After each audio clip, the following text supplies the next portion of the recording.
weekends where you get to take your own vehicle out onto the track for a couple of laps and also be able to, if you've never been, this is a really cool thing. This is a great opportunity for you to be able to get into the infield.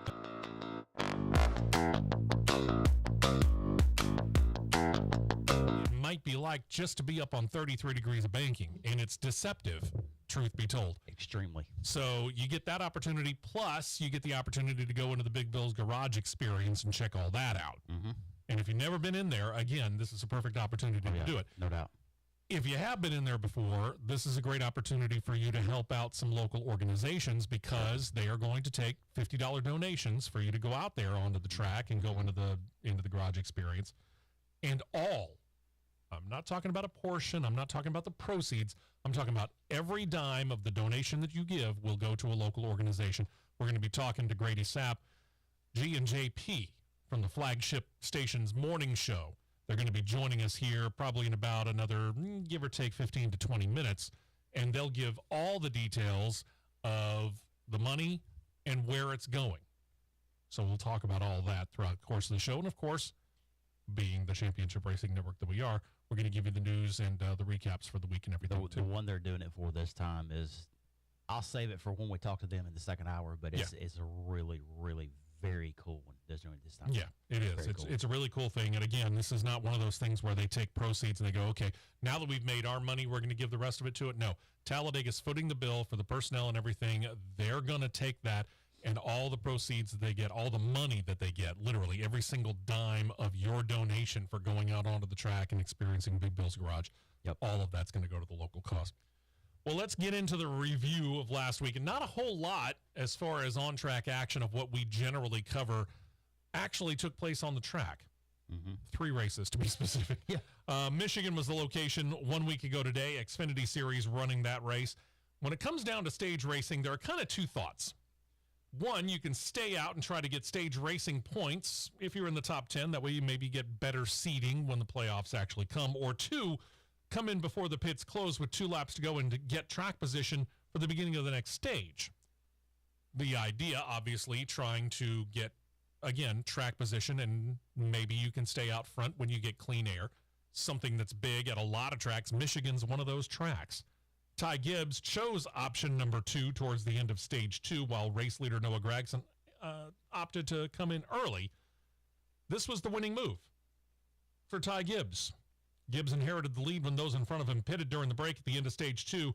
And with the race running caution-free from that point, it was all over for everybody else. Gibbs locks down win number 5 on the season.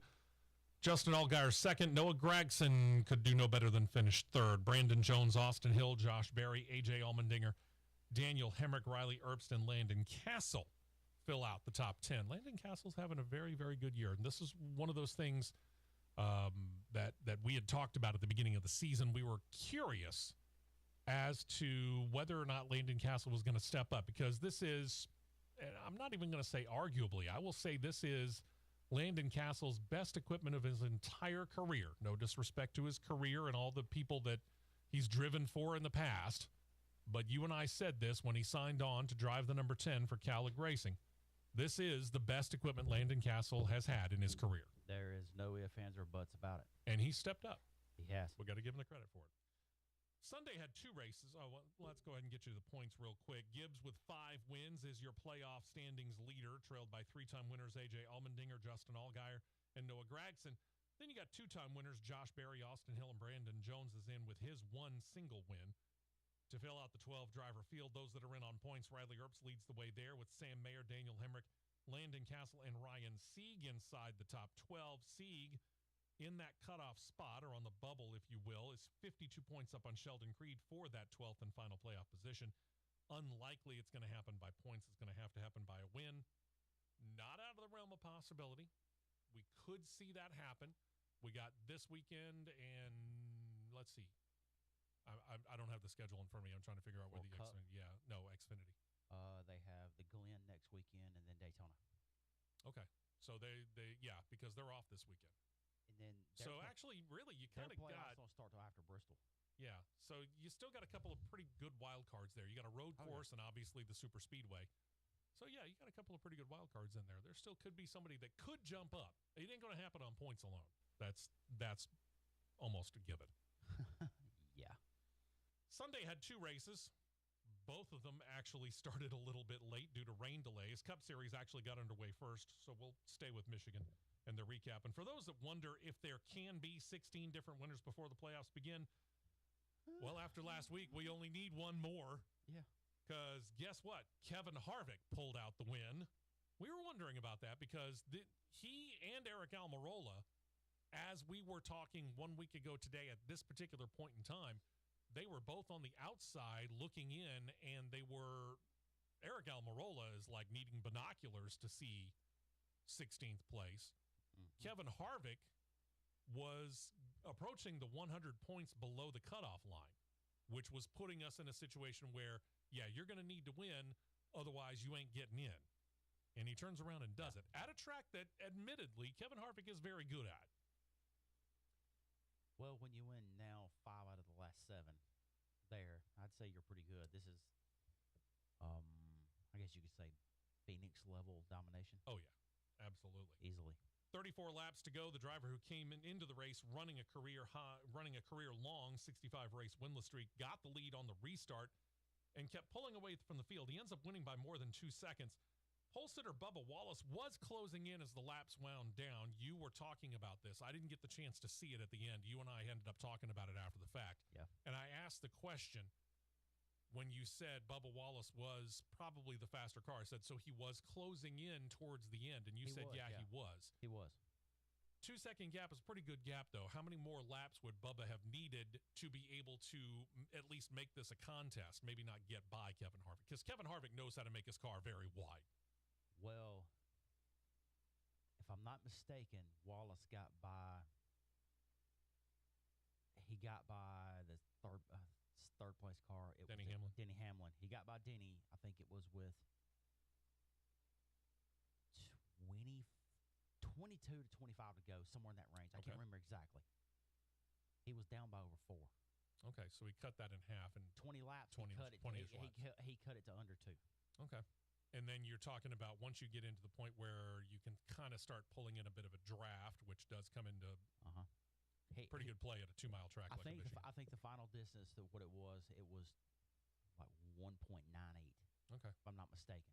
So another he cut it down 10 laps, probably he could have made this an interesting contest. He had the long run car, and then sorry people, if you like him, you don't like him, I don't care. It doesn't matter. It doesn't matter. If he gets by Kyle Larson and Denny Hamlin 10 laps quicker, he's probably got the race. He's probably He's certainly making it a much bigger issue than what it was. Again, Kevin Harvick has he's got the veteran talent and the savvy. He knows how to make a car very, very wide. And he's going to play to the other driver's strength and take it away.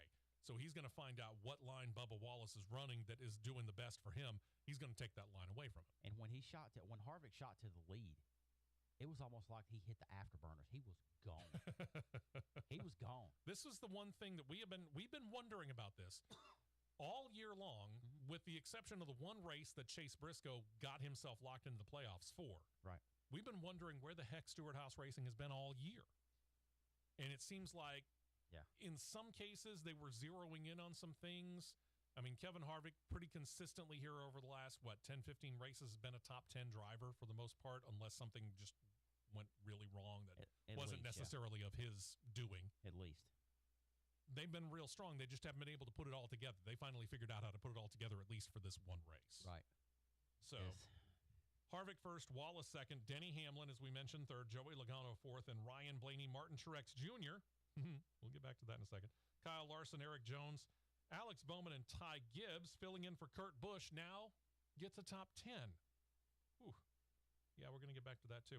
Shake up in the standing shows Chase Elliott in the top position. He's got 5 wins, a log jam at 2 wins. I should have said 4, I think. Chase Elliott's got 4? 4. Sorry. Just thinking of Ty Gibbs. Anyway, Chase Elliott, 4 wins, log jam at 2 wins, led by Ross Chastain, then Joey Logano, William Byron, Tyler Reddick, and Denny Hamlin.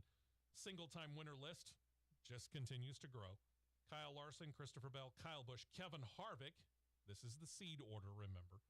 Alex Bowman, Daniel Suarez, Chase Briscoe, Austin Cindric, and Kurt Busch. Since he's been sitting out, he's been dropping down in that seed order.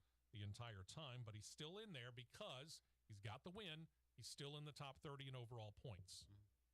And he's got the medical exemption, so as long as he stays within the top 30 in total points, he is playoff eligible.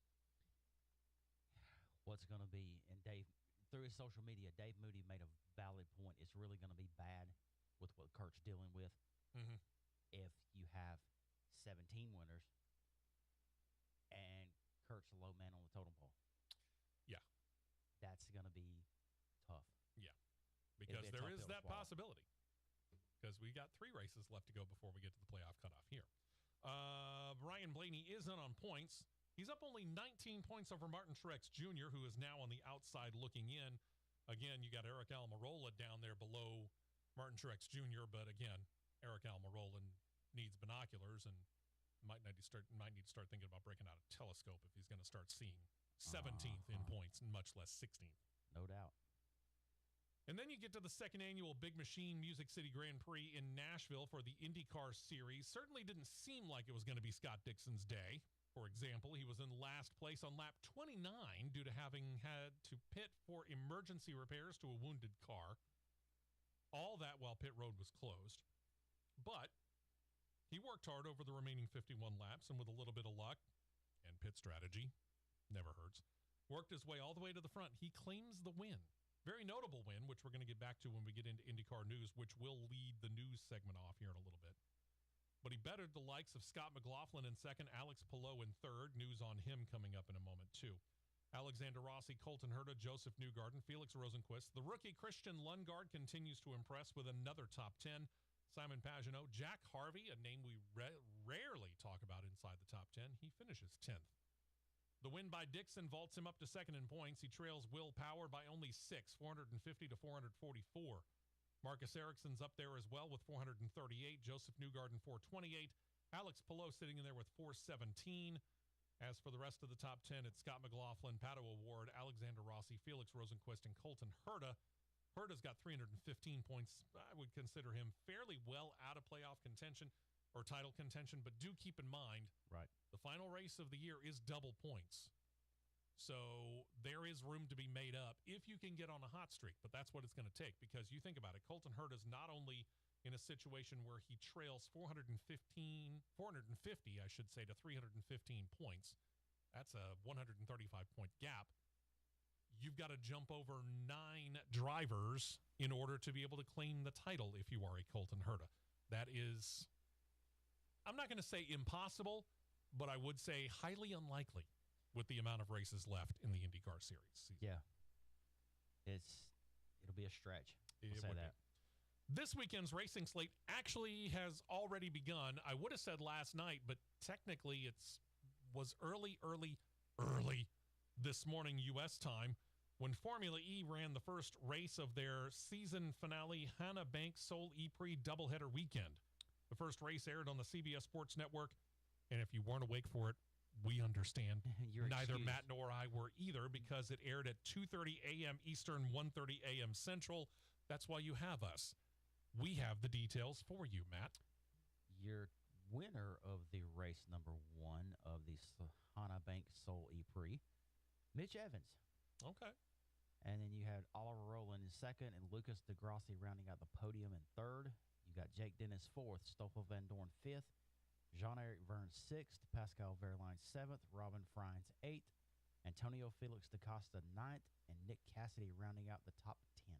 Okay. Only a few drivers, I think 4 technically, were in mathematical contention for the title. Mm-hmm.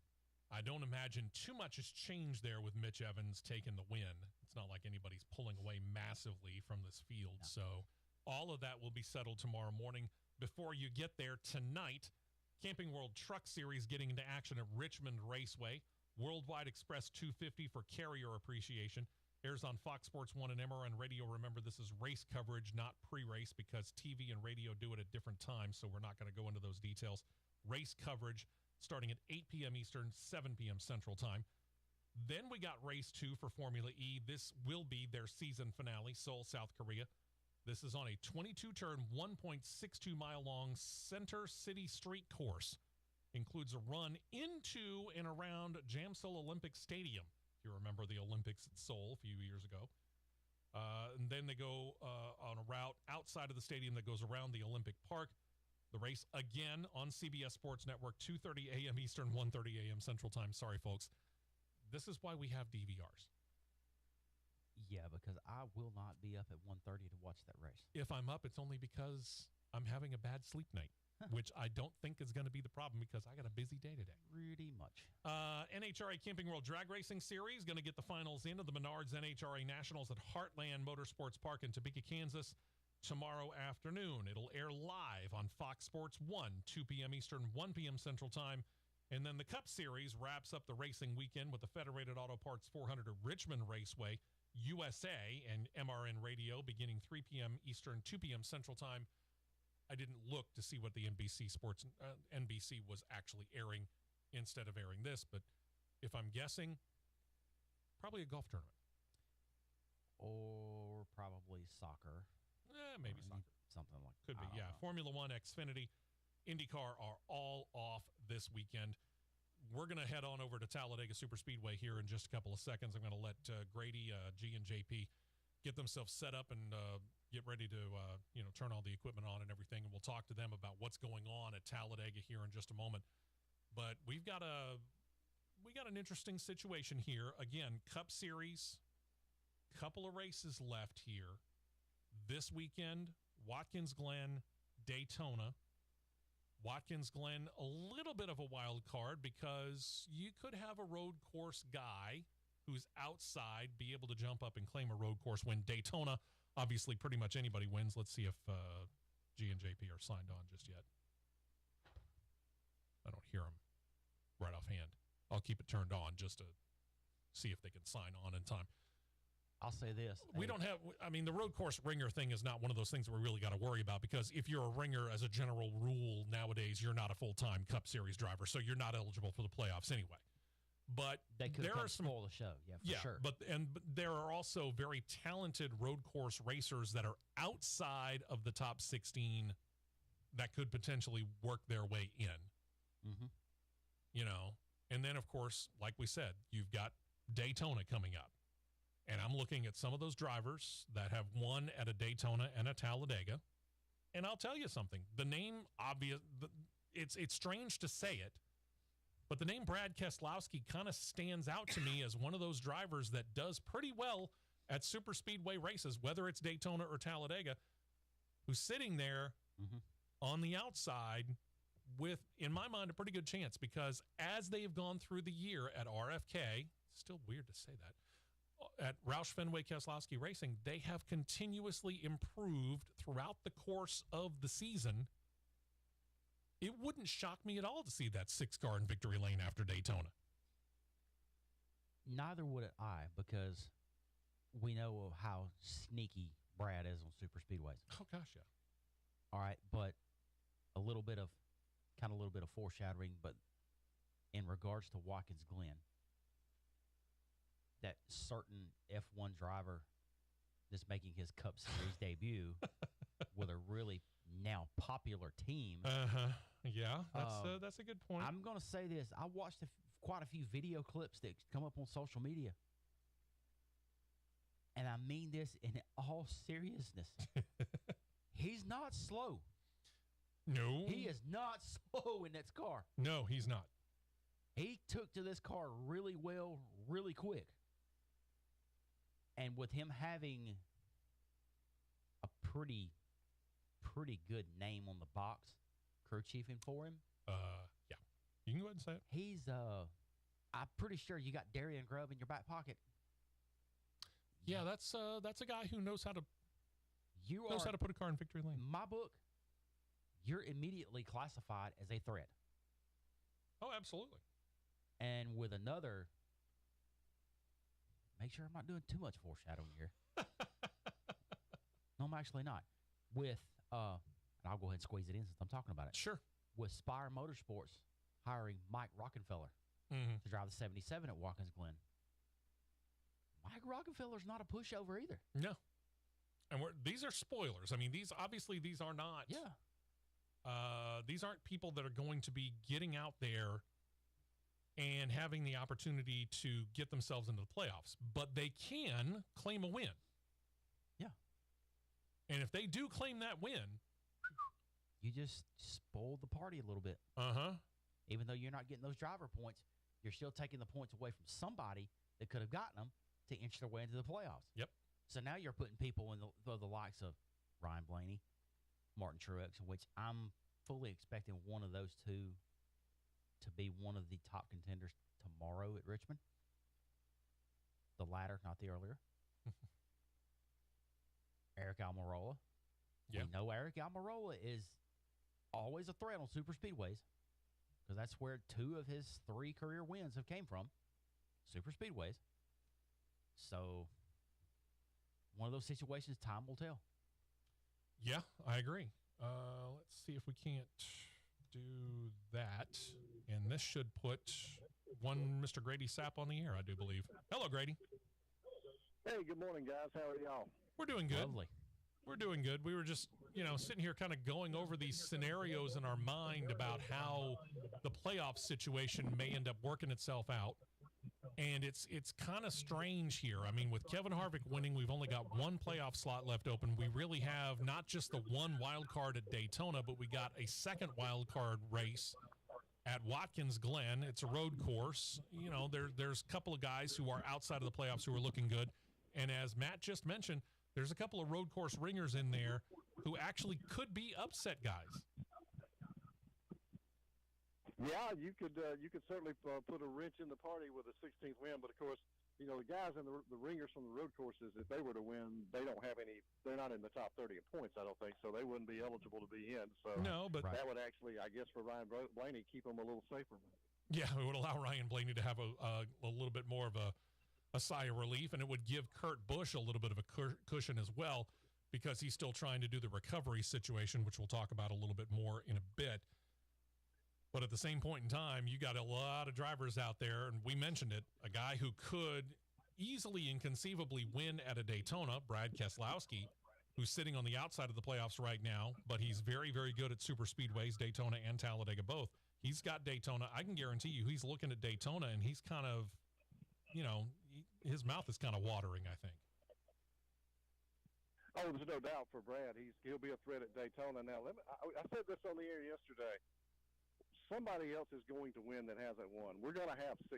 I actually believe that now, especially with Richmond this weekend. Some of the guys like Martin Truex Jr. that are very good there. Truex Jr. also a good road racer. You got Keselowski that's good at Daytona. Brian Blaney's the defending champion at Daytona.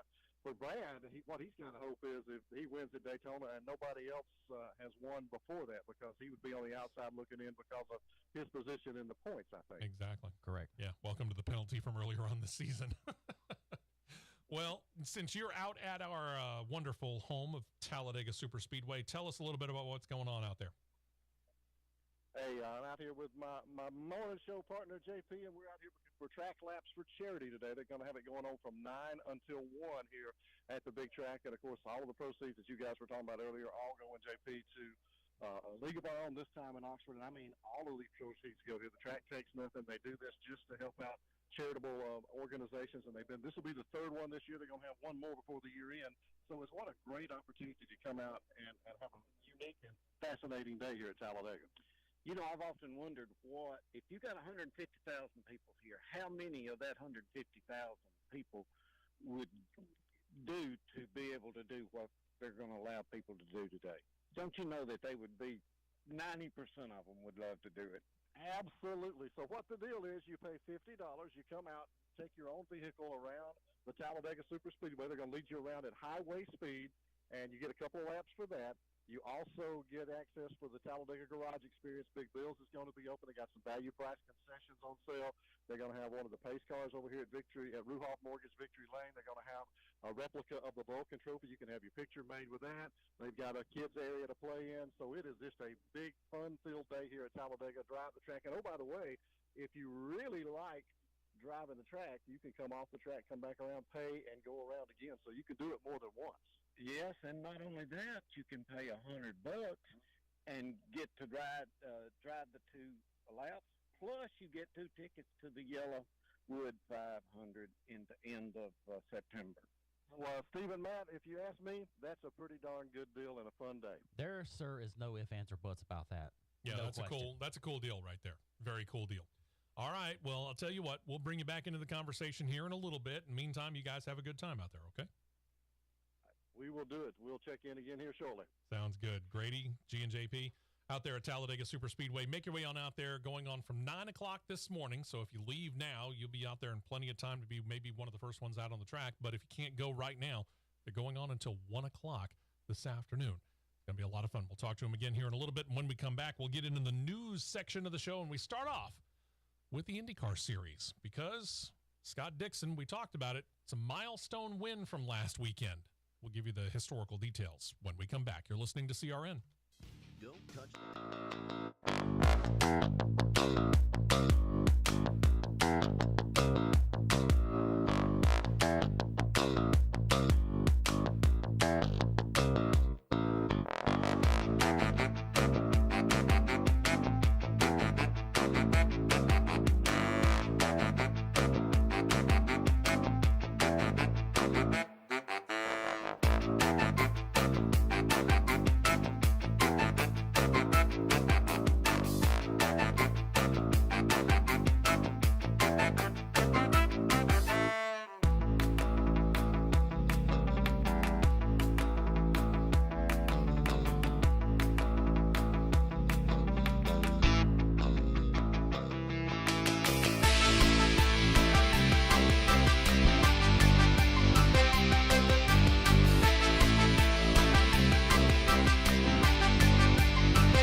Producer John Meyer's not able to be with us this weekend. Maybe next weekend. We'll see.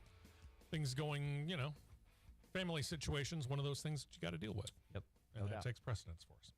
All right, let's start off with IndyCar. We talked about it, getting back to that milestone win for Scott Dixon. It's win number 53 of his 6th title-winning career. And win number 53 breaks a tie with a name you probably have heard of. Yeah, I've heard of it a time or two. Mario Andretti. Yep. On the all-time IndyCar wins list, Scott Dixon now sits all by himself in second place. Only A.J. Foyt remains ahead of him. He does not have a chance to catch A.J. this year. 67 for A.J. 14 more. I'm not going to call it impossible. I mean, there are numbers within all of sports that we look at and go, yeah, that'll never be touched. 67 wins. You think about Scott Dixon, and I'm not trying to put Scott Dixon down, but I think even Scott Dixon would admit he's got more days behind him than he does in front of him. Yeah, that's what I was about to say. He is more how do I word this? I want to say he's 44. I think so. 40, 43, 44, something like that. Which, I mean, granted, that's not the end of things, but when you start to look at what we're looking at in the racing world now, he's up there in years. I mean, that's a man who's long in the tooth compared to the vast majority of the age of the racers that are around him, whether you're talking Indycar, whether you're talking the top series of NASCAR, whether you're talking Formula One. There's a whole lot of drivers that are 30 or younger. 43, 44, that's a veteran man. He would have to probably race realistically until he's 49 or 50. I was kind of thinking the same to thing. be able to get that broke. But if he got on a hot streak, which he can, we've seen him do it before. But we have also seen the competition level here in IndyCar, and we've seen the number of newer cars that are coming in here that are actually doing pretty well. Oh, yeah. So the competition's picked up as well. So, yeah, I tend to think that 2, maybe 3 wins per year is about as realistic as it's going to get for Scott Dixon. And to do 14 wins at 2 to 3, I mean, let's say 3 wins. You know, that's 9 wins over the next 3 years. So that puts him at 46, 47. And that's still not there. You'd have to have 5 more wins after that just to tie. Check that. He is 42. He's 42, but still. I mean, we're still talking about the raising in the level of competition. Realistically, 2 to 3 wins a year, even if he did 3 wins out of the year, that's 5 more years that he's got to race. Yep. Yeah, he just celebrated his 42nd birthday. He might have it in him. I don't know. We'll find out. Anyway, also, Dixon's sights firmly set on something that only A.J. Foyt has done, and that is claim a 7th career IndyCar title. As noted in the recap, he sits second in points right now. He trails Will Power by only 6 points, I should say. There are 3 remaining races on the 2022 race schedule, so yes, very, very possible for him to claim win number 7 as far as the titles are concerned. And other than Scott Dixon and basically you, me, and John, Matt, McLaren seems to have signed just about everyone that's out of a contract on the planet. Yeah, I mean, even though I got a McLaren-colored fire suit, I still haven't gotten my contract yet. Zach Brown. Yeah, we're waiting. Come on, man. By the way, that includes one of their own, Felix Rosenquist. So why would we talk about this? Well, because Rosenquist actually doesn't know where he's racing next year. He's under contract, but he could be in IndyCar or he could be maybe in Formula E. Yeah, that's right. He's currently waiting word on what's going to happen with him. He's not guaranteed to keep that seat in IndyCar and admits that it is possible they will shift him over to their soon-to-begin Formula E team. Remember, McLaren is buying out, I think it's the Mercedes team. Not a bad team to buy, considering they won the title last year and they're in contention for it again this year. He does say IndyCar is his main goal. He'd like to stay there. But here's the thing. A lot of it depends on this wonderful little soap opera that's been developing over the last, let's say, month. Between Alex Palou and Chip Ganassi Racing, and there's more. Chip Ganassi Racing, we talked about this. They're suing Palou. They're trying to keep him for 2023. You might remember when this whole thing came down. If not, we'll give you a quick refresher. On the exact same day, Chip Ganassi Racing said, we have decided to exercise the option we have on Alex Palou's contract for 2023. Just a couple of hours later, Palou said, no, I've signed a contract to drive for McLaren. So on the exact same day, Ganassi and McLaren have claimed Palou for themselves in 2023. Then we fast forward a couple of weeks. Chip Ganassi decides, you know what? Instead of just going and ignoring Zach Brown and everybody from McLaren every single time I'm at the racetrack on a weekend, I'm going to go direct to the source, and I'm going to sue not only the driver, who I want to keep next year, I'm going to sue his company, which is Alex Palou Racing, effectively. Okay. Yep. Seems like an odd way to keep the guy, but hey. So here's the deal. All of this right now is keeping Rosenquist's future in limbo. Should Palou end up with McLaren, it seems likely that Rosenquist would be out at Arrow McLaren in favor of a 3-driver set of Palou, Pato O'Ward, and Alexander Rossi. No disrespect to Felix Rosenquist, but that's a pretty stout lineup for an IndyCar threesome. Yeah, I could agree with that fully. So what would happen to Rosenquist? Well, again, probably moves him to Formula E, and also probably does put Felix Rosenquist in a pretty decent situation as becoming the McLaren F1 official reserve driver. So I would say that's a soft landing, even if you want to stay in IndyCar, which he did. He released a statement this week, Rosenquist did, that said, in part, quote, "I have a great relationship with Zach Brown and McLaren. They have always been very transparent, very fair with me. I understand Zach has some tough business decisions to make and holds my option on my services for next year, and I stand by what we announced in June. However, since then, I feel like I've found my form in IndyCar and I've made my desire clear to Zach in recent weeks that I want to remain in IndyCar."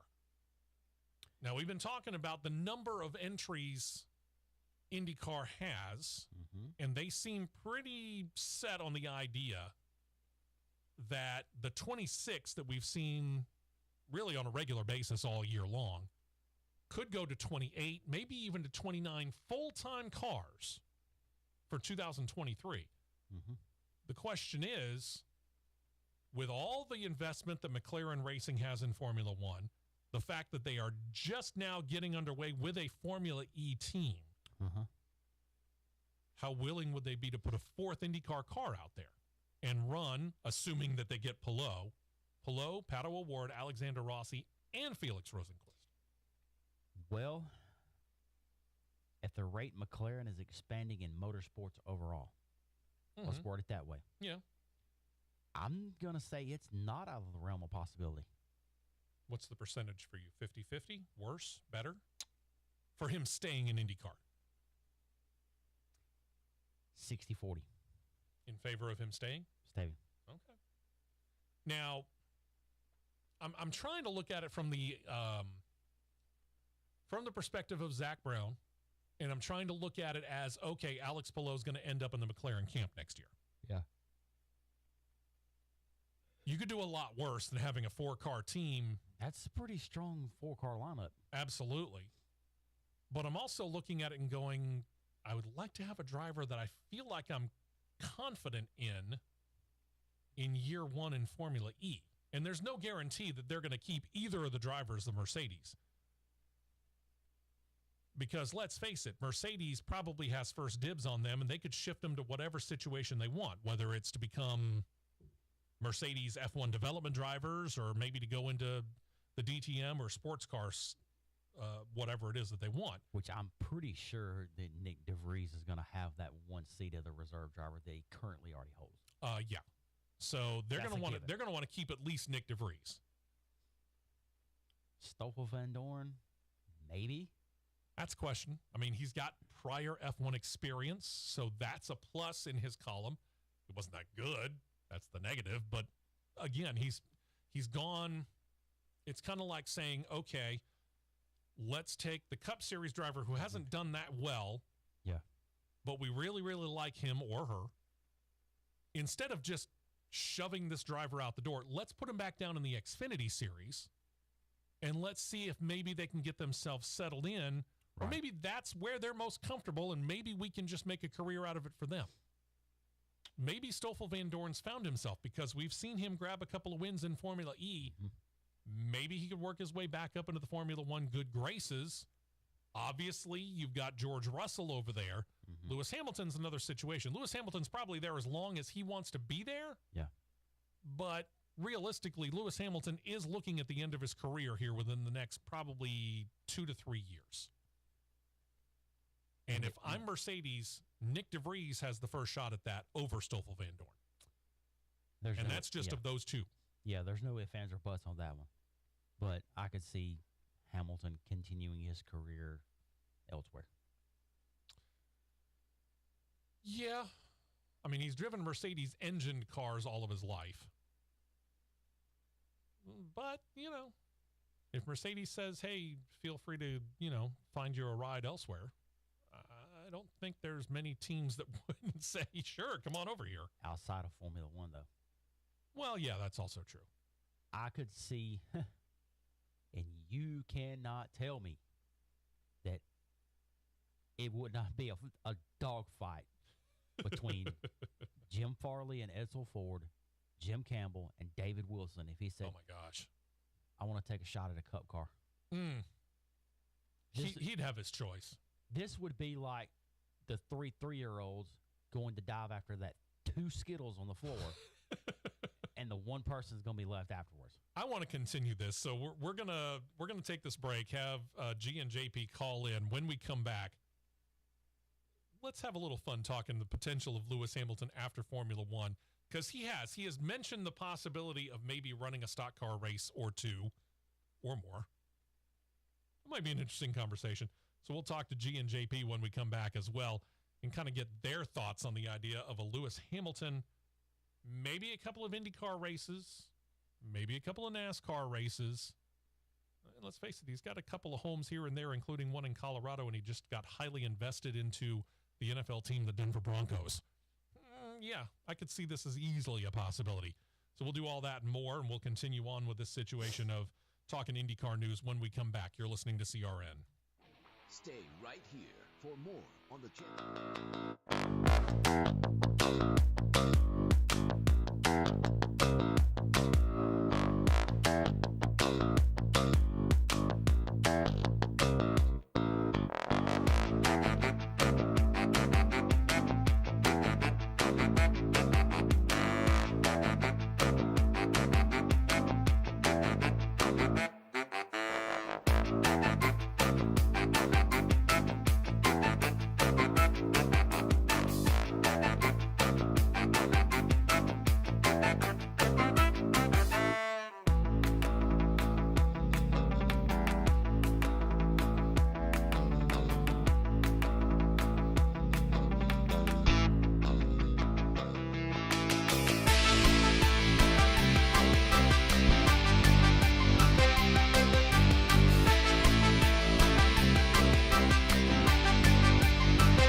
Not with us, but G and JP from our flagship station are here with us. They're out at Talladega Superspeedway. We'll find out why in just a couple of seconds. First of all, we were talking about this deal. Lewis Hamilton, probably next couple of years, probably going to be out at Mercedes. He has intimated the fact that he wouldn't mind running an occasional IndyCar race. Let's face it, he's got a lot of crown jewel rings. An Indy 500 ring is something that I think does have some attraction to him. And he has expressed some interest in running some NASCAR stuff. Lewis Hamilton running American-based auto sports? Intriguing to you?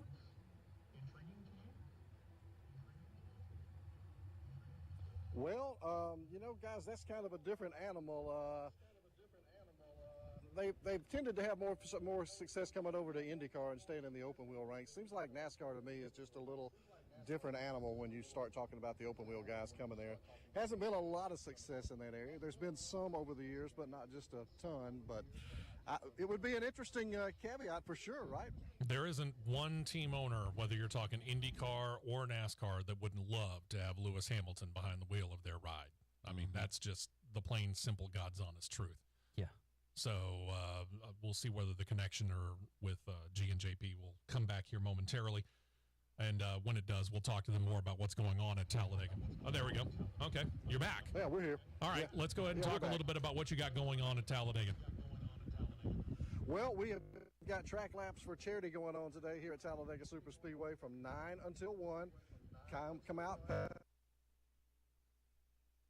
It's going to be one of those odd connection kind of days, I can tell. Yeah, we're having troubles. Yeah. Hey, Steve, I'll tell you what, I'll just call you on the phone here real quick. Okay, yeah, go ahead and do that. But yeah, if you are anywhere in the area and you got a little bit, and understand, I mean, this isn't one of those short little deals where you're just going to jump on in there and you're going to be able to, get right onto the track. They're going to put you in a group and they're going to make sure that you're, properly set up and you know what you're doing. So if you got an extra, say, 30 minutes, maybe even an hour, which not everybody does, but if you do and you happen to be driving through the area, I mean, I drive in from Chelsea every weekend to do this, and I see plates from really literally from South Carolina and North Carolina all the way over to Texas. If you got an hour out of your day, go by Talladega Superspeedway. This is going to be a lot of fun. Yeah, you won't regret it. Well, guys, I think we're back now. Yeah. Yeah, so we're going to try this again this way. I guess our star power, JP, is just giving the equipment trouble this morning. It's the glow. I love it. The glow. Yeah. Hey, that $100 deal where you get the 2 tickets plus you get two laps around the track, you just can't beat that. No. Oh, no. Yeah, That's just not a at all. great deal. And if you've ever driven around or if you've ever been on the track, driving around it is such a different perspective. And I mean, you were mentioning the tags from everywhere, Steve. They draw people from all different states or a lot of different states into all of these. They come into town, get a hotel room, stay overnight, and come out and make it. Sure. That's how much fun it is. Again, all of the proceeds for the track laps for charity all go this time to a league of our own in Oxford. And I mean every penny of it. Not the track doesn't keep a dime of it, JP. That's right. And Steve, you and Matt realize as much as I do what great corporate neighbors that Talladega Superspeedway and helping all of these Absolutely. all of these funds for these people that are needing extra funding. And I just got through with a conversation with Brian about helping with some stuff at the school. So you just can't beat Talladega Superspeedway for these charities. Absolutely not. You cannot at all. No. No. So it's easy, Matt, Steve. What you do is you can go online, you can pay the $50, you can pull up out at the main gate, the main entrance out there under turn 4. You can pull up there and pay the $50. You come around, you take a couple of laps at highway speed. You can go over and enjoy the Talladega Garage Experience Open House. They got big wheels open. They got a play area for the kids. They've got some value price concessions. They also have Ruhal Mortgage Victory Lane open. You can go there and have your picture taken with a replica trophy of the Vulcan that they hand out to the winner of the Yellowwood 500. So all of that is on hand today. And, oh, by the way, if you come around, you drive a couple of laps, you'll love it, you really want to do some more, you can. You can take a couple other laps as well. So make a day of it. It's all for charity, and it's a great time for everybody. It is You can fantastic. take 4 laps, pay $200, 4 laps, get 4 tickets to the Yellowwood 500. Can't beat You that. can with a beat that, I'm telling you. You can't. No. Nope. It's a great deal. We'll talk about it a little bit more when we get into the next hour. You guys have a good time out there, and we'll talk to you again real soon, okay? I bet. Thanks, guys. All right. Appreciate you guys. Again, if you have the opportunity, it's a great opportunity for doing it. Again, we'll talk about it a little bit more next hour. Plus, Lex June NHRA Top Fueler coming up next hour as well. Rahal Letterman Landigan Racing, as we're still in IndyCar news, and the Ohio-based Fifth Third Bank, it's still a difficult thing to say, They've signed an extension to a partnership agreement. They're going to keep them together through the 2025 season. The bank going to be the primary sponsor for Graham Rahal and number 15 for 4 races each of the next 3 years. The first Indy road course race of the year, the races at Road America, Mid-Ohio, and Nashville as well. Going to be a major associate sponsor for the remainder of the year for the other races that Fifth Third Bank has locations in or near. Those include St. Petersburg, the Indy 500, and WeatherTech Laguna Seca just outside of the San Francisco-Oakland Metro Complex. So this is kind of a nationwide bank, even though they're not necessarily near our flagship area, which is Alabama. But hey. It can happen. They're growing. Oh, I guess we ought to get back to that Alex Palou, Chip Ganassi thing. Yeah. Might as well. It's getting deeper. And we kind of figured that this was going to happen. Because one side wants it to take longer, the other side wants it taken care of quickly, and because of that, both sides have filed competing motions with the court. Ganassi, again, seeking a quick resolution, while the other, Palou and his ALPA Racing, ALPA Racing, wants to slow things down and extend it out. Palou's lawyers said that they want to move the process out to not begin until after the season ends. Season finale race September the 11th. From there, they filed a motion to dismiss. They filed motions for discovery requests, expert reports, and a whole lot more. All of these motions even have dates that are requested on them to begin on September the 14th and roll all the way through October 31st, if they get their way. Ganassi's side, meanwhile, has filed a motion for prompt status and scheduling conference and 2 other motions because they want to expedite the rulings in the case and hoping it will happen within the next couple of weeks. Oof. Yeah. I just... Yeah. Oof. At some point in time, I don't know whether this is Alex Palou saying, you know what, 1 more year and then I'll go to McLaren. Or whether it's Chip Ganassi and going, is this really worth it? Yeah. It's going a little bit further than it needs to. I'm trying to put myself, I mean, you're the driver, so I'll try and put myself in the owner's seat. Yeah.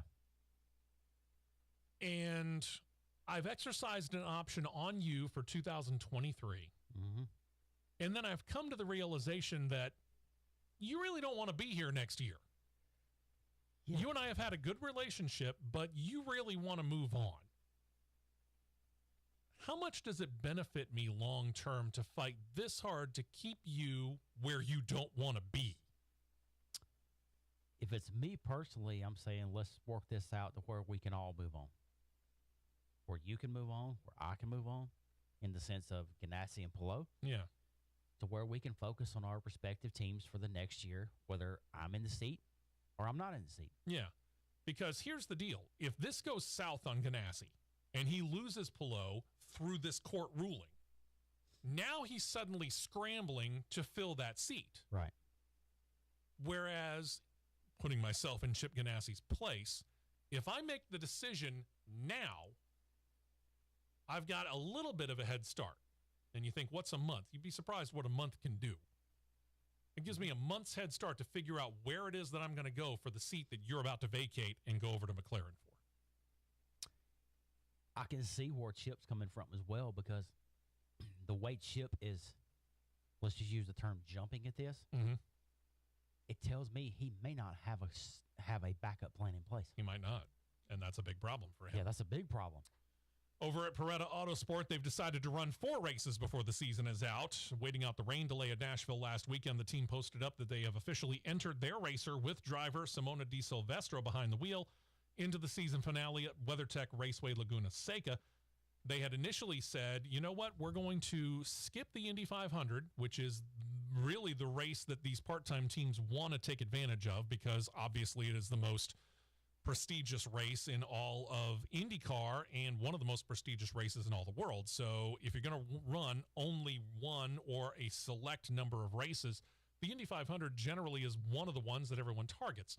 Peretta Autosport said, you know what, we're going to skip going to the Indy 500 and we're going to take the money that we would have gone using that and we're going to spread it out over 3 races, 2 of which they've already raced, Road America and Mid-Ohio. She was at Nashville, yes. That was the 3rd of the 3 planned races. She also tested on the Indy road course before she was credited with crashing out, unfortunately, on lap 25 of the 80-lap race up in Nashville. So they decided, let's go ahead, let's get ourselves set up, and let's go into and let's race in the season finale. And that way we have 4 races, and we can see where we are heading into 2023 and whether we want to do more. Yep. I wish them the best of luck. No doubt. In meantime, the city of Detroit, not wasting any time, they're prepping for the relocation of the Detroit Grand Prix. Next year, we've been talking about this over the past, 4 or 5 months maybe. They're going to move from the Belle Isle location that they've been running for almost 20 years now, I think, to a downtown street course. Yeah, downtown Detroit.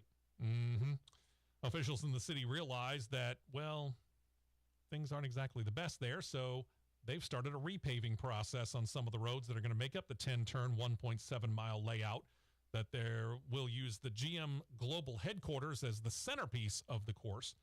City officials said they wanted to start the repaving process now so that they could have it done by late September or mid-October at the latest, and that way they didn't have to worry about trying to battle snow and other inclement weather over the winter, and it would all be done as they got into the spring next year, and they could just concentrate on closing off the roads and creating the course. Yeah, because Detroit doesn't have the best winters, last I checked. No, and, well, I don't know whether you've seen pictures lately, but yeah, other things too.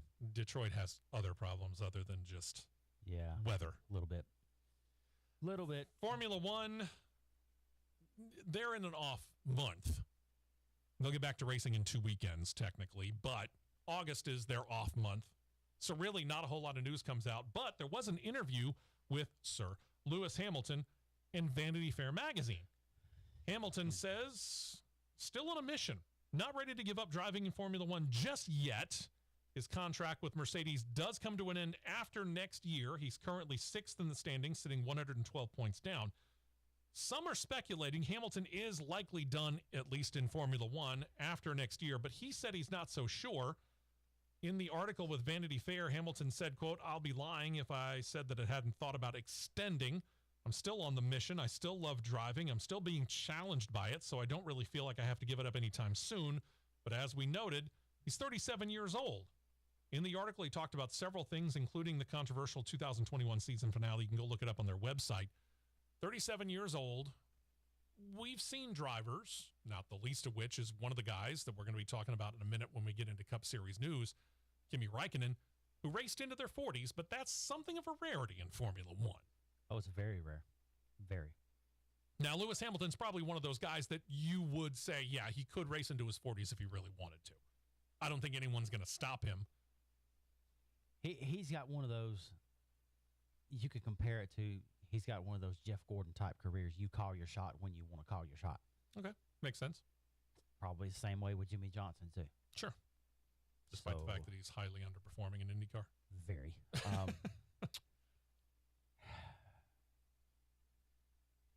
If he wanted to stay in Formula One long enough, I could see 5 more years. Could see. Yeah, okay. And I know that the competition has caught up to him, but he's still got that competitive fire. But 8th championship, to me, not necessarily out of the realm of reality. Yeah. But with Kimi Raikkonen running this Cup race, with this test that he had and watching the videos, he performed pretty good, if you ask me. I'll be honest with you. I'd be real shocked if Lewis Hamilton isn't glued to the television set to watch Watkins Glen if he's not there in person. I'll go on a limb and say, I'll actually go on the limb and I'll hang on the end of the limb. I don't care. If Kimi Raikkonen has a solid top 15, top 10 finish. And noting his ability to road course race and the quality of car he's going to get into. That taken into big effect. He finishes with one of those 2 scenarios, either which one. Open wheel eyebrows will get raised. Yes. This Project 91 car will get really popular. Let's say that. We'll talk more about that Project 91 car here in a little bit. We're also going to talk Formula E. There's a little bit of Formula E news. And then in the recap, a couple of segments ago, about 45 minutes ago, we had talked about how things finished early this morning. Yeah, but how things started was an entirely different story. Yeah. We'll tell you all about that. Let's just say it was a massive pileup. Cluster. We'll give you the details when we come back. Hour 1's in the books. Hour 2 coming up next right here on CRN. We will be right back with...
state of Alabama, which is a nice thing. And this will give you maybe an opportunity to go outside and take a look around the house. Mm-hmm. We've invited you to do this before. The question is did you do it? And if you didn't, you might want to go ahead and do this today. Yeah, you might want to. Because this is a great opportunity. Again, it's not like you're going to be sweating so many buckets that you got to go and change your shirt 3 times before you come back into the house. Uh-huh. You get to go around and take a look. And I mean, take a close look. And if you're seeing, especially if you got bricks, if you're seeing cracks in the bricks or the cement, or you've been going around into the basement or the garage area and you've noted some water in there, or just this smell that's like, ugh. You could be talking about mold. You could be talking about mildew, which means that there is water coming in somewhere and you're just not seeing it. Yep, Houston, you have a problem. You got a problem. The question is it a foundation problem? If it's a foundation problem, you got real trouble. Now, there are ways for water to get in without having a foundation problem. We will state that. But Maybe you notice some floors creaking. You've had a hard time opening or shutting windows or doors. Again, all of these things, you might want to get it checked out, because if it's a foundation problem, it ain't going to get any better. It's not going to fix itself. It's not just going to go, oh, you know what? Here, let me right myself. I'll be okay for you. You continue going on about your daily duties and watching whatever it is that you want to watch on television, or streaming things, or going out and doing whatever it is that you feel like doing.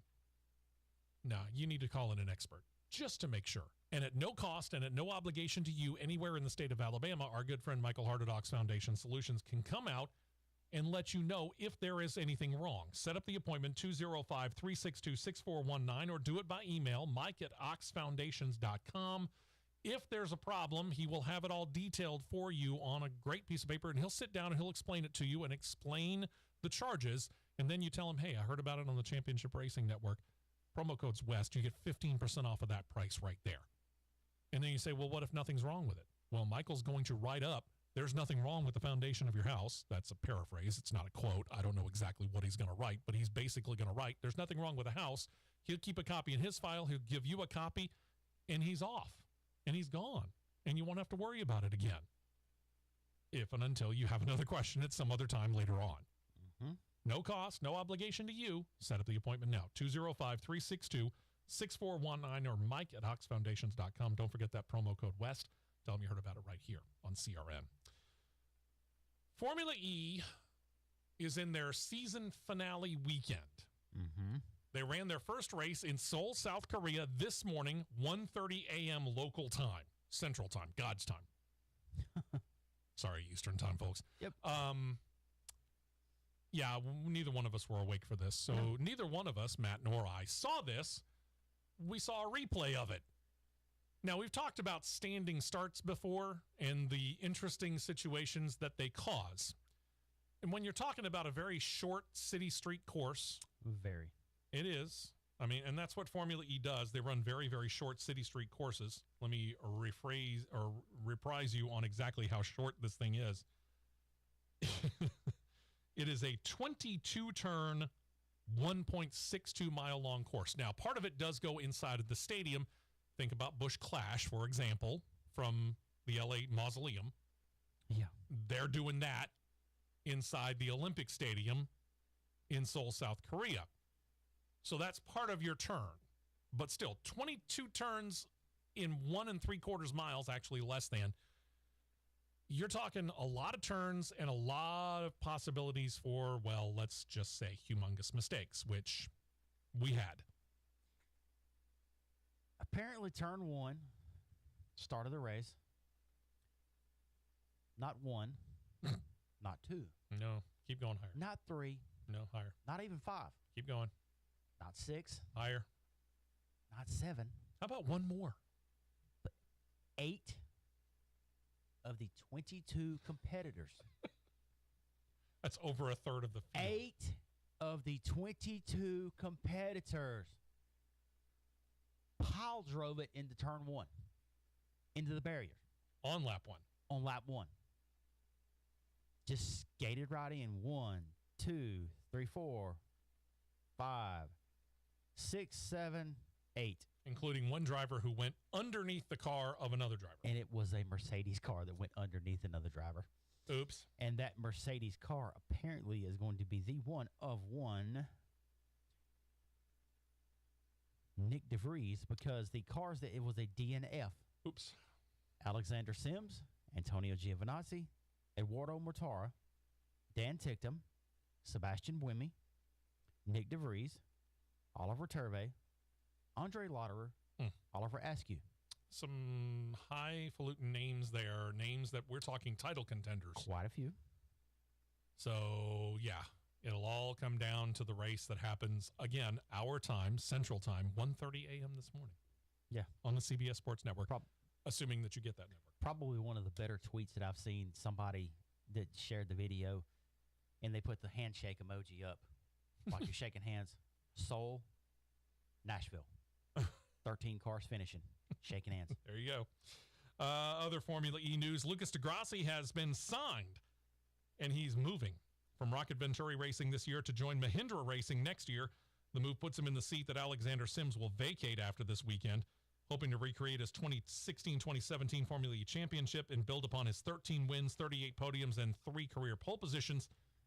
He's also got more points than any other driver in series history. Next year, he's set to team with Oliver Rowland for that operation. Now, Degrassi's been with Formula E since its inception, and this weekend marks the 99th, that was this morning, and the 100th races in Formula E's history. And you think about this, when we started talking about this in 2014 on this show, we merely thought it was a curiosity. 100 races later. Degrassi's the only driver to have been in the series that entire time. He said about it, quote, on 100 races, it's a privilege for me. My career would not have been anything close to what it was without this. It opened up businesses and jobs for people with the combination of sustainability and motorsport, and it's done a lot of things for a lot of people, most notably Lucas Degrassi. Congratulations to him, and welcome to the milestone. Turn our attention over to the Cup Series here. Each and every race that he's been behind the wheel of the number 45 in place of Kurt Busch has shown Ty Gibbs is a quick learner. He's improved upon his finishing position each and every one of those races, and that included last weekend at Michigan, where he claimed a top 10. But I guess the bigger question is this: when exactly is Kurt Busch coming back? And the answer is we really don't know. Considering the concussion symptoms that he got at Pocono, and he's been out since Pocono, he will remain out at least through this weekend. Busch released a statement on his social media, said in part, quote, brain injury recovery doesn't always take a linear path. I've been feeling well in my recovery, but this week I pushed to get my heart rate and my body in race simulation type environment. It's clear I'm not ready to be back inside the race car. He knows his limitations. You got to give that guy credit for that. Yep. No doubt. But at the same point in time, everyone's wondering, playoff implications are looming large here. When are you going to be back in the 45? Not this weekend. Richmond. Ty Gibbs again behind the wheel of number 45 for 23-11 Racing, not 23 by 1. The streak of Ty Gibbs improving race over race over race. Can that continue at Richmond, or does it likely come to an end? Guy's got 5 wins in the Xfinity Series. And I'll be honest with you, I didn't have a very good opinion of him after that little fight on pit road where he kept the helmet on and sucker punched his competitor. Well, see, he did this week. He was the guest on Dale Jr.'s podcast. Mm-hmm. And the clip that I listened to, he openly admitted, he said, my emotion got the best of me in that right there. And You think? Looking at it, he said Sam was running for a win. I was running for a win. Just heat of the moment battle. He said, looking back at it. And he said the one person that took to calm me down was Kyle Busch. Okay. I was like, and yeah, because of all the people you think are calming him down. Can't repeat on live FM radio what Junior said. He's like, huh? Uh-huh. What the blank did you just say? Yeah. Yeah, what the blank did you just say? You fill in the blank with your imagination. Uh-huh. But I'm going to say it comes to an end this weekend. Okay. I mean, as good as he is, again, 5 wins in the Xfinity Series this year, and he has proven himself to be very, very good behind the wheel of a Cup Series car. God, I almost hate to say that. But at the same point in time, you got to give credit where it's due.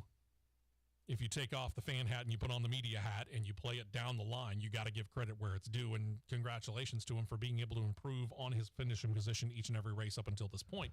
Right. Richmond's a different animal. Yeah, we know. But that being said, the car that Gibbs does get to drive at Richmond tomorrow for the second time this season will feature an Air Jordan look. The first time was at Kansas. Kurt Busch claimed the win in that one, and that's the one that's got him in the playoffs. This time, the look is a little bit more straightforward. It's got a black and white look with a blue number 45. It's kind of the look of the Air Jordan 11, which came out back in 1995 and was part of his shoe rotation for that 1995-1996 NBA championship winning season. It's a good-looking car. No disrespect, it's a better-looking car than the first Air Jordan look, which that concrete it's kind of polarizing. But if you think about it, Air Jordan 11 was already out by 1995, 1996. Mm-hmm. Wow. Now, there was a time, and I'm not terribly far past that, truth be told, where working in radio was not exactly the most lucrative thing in the business for me. So I had to do a part-time job, and I worked at an athletic shoe store, which has the same name as what we call the nice little stripe that denotes the start and the finish of any particular race, but they're not advertisers, so I'm not going to give them the credit for it. I loved working on the day that the Air Jordan came out, which is generally a Tuesday, because if you worked on that day, you met your goal in 2 sales, maybe 3. Yeah. Depending on what the goal was for that particular day. Because even back then, and I was working in that store at about the time the Air Jordan 11 came out. I was working there in 94, 95, 96, and the early part of 1997. And every time I wanted to work on the day that the Air Jordan came out, because the store would get flooded because people needed to have that shoe on the first day of business. And guess how much it cost back then? It was at least 120, I'm sure. $145. Close. Ouch. Yeah. Yeah. Used to love that, though. As for the other car in the 2311, not 23x1 stable, Bubba Wallace, if you don't like him, tough. He's going to be around for a while longer. He's there for the foreseeable future, signed a long-term deal with 2311. We don't know exactly how long. Nobody detailed how long it'll be, so I figure at least 3, maybe as long as 5 years. Wallace has that win. Yes, it's a rain-shortened race at Talladega last fall, which has some people claiming it's not a legitimate win. How many people have race wins from rain-shortened races? Quite a few. Including a couple of names that their very first race win was a rain-shortened win, wasn't it? A few. Care to give a couple of those names? I mean, I know Justin Haley right off the bat because you and I, a couple of years ago, before COVID, had gone down to Daytona. We were going to try and take in, just as visitors, just as spectators, the summer race. It got rained out. So we had to listen to it as we were driving home because our time ran out. Justin Haley won that race. It was rain-shortened. He's not the only one. Justin Haley, Chris Buescher. Let's run through. Dale Earnhardt Jr.'s won some rain-shortened races. Jeff Gordon has. Jeb Burton has.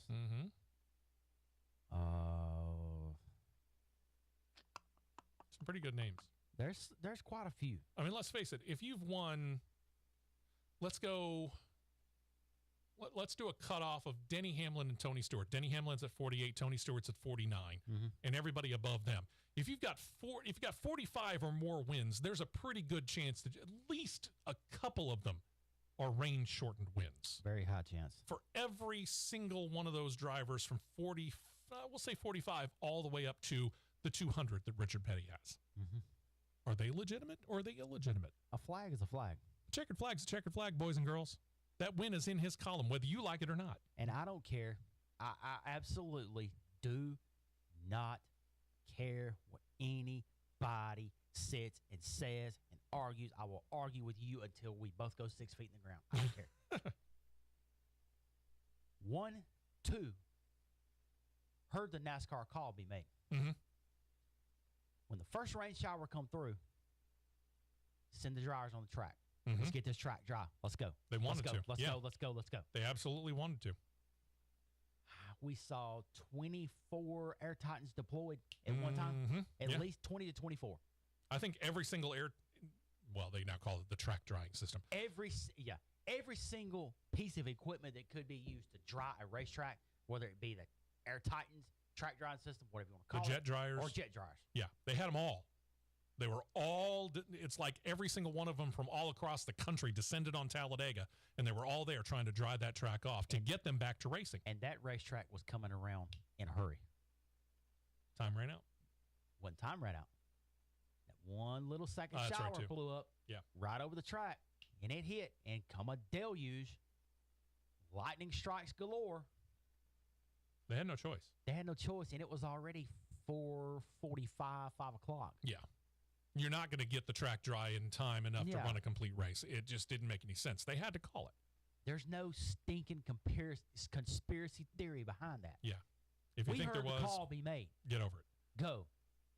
Shut them down. We can't do anything with this. Yep. And things are clicking over there.